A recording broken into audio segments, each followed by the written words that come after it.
заяарчл гэж бид нар хэсэг хөөрцөглөл тавхисан.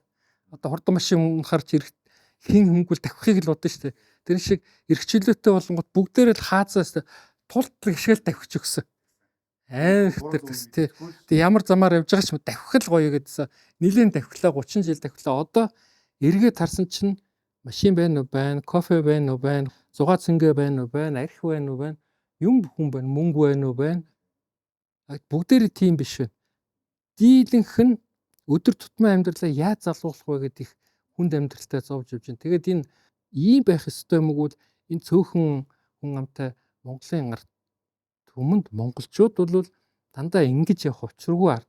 Энэ их баялагтай газар шороон дээр хөл тавьж гიშгээд энэ их өв уламжилтай ийм түүхтэй ард түмэн ингэж ч явах гэж тийм юу хаана алдагдав? Хаана богино холбоос болов?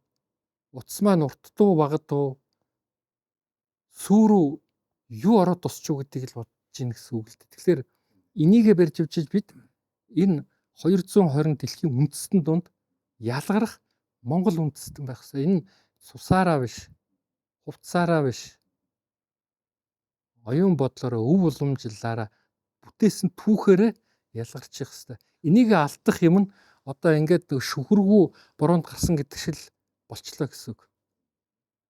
Тэр шүхэр нь хэм юу вэ гэхээр наран гурилгаан бичсэн, академич наран гурилгаан бичсэн монголчуудын өв уламжлал ёс суртахууны тухай. Тэгээ бүр монголчуудын ёс суртахууны доройтолва ялцрал эргэн сэргэлт ирж байна гэсэн тийм том ном гарсан л та одоо 6 жилийн өмнө. Тэгвэл энэ танай хамт олонноос хийж байгаа энэ аав гэдэг сэдв бол тэр ёс суртахуун гэдэг юм чинь за эхний та одоо юугаар хэлэхэд спортын оноогоор хэлэхэд эхний 5-д багтах хэрэгтэй.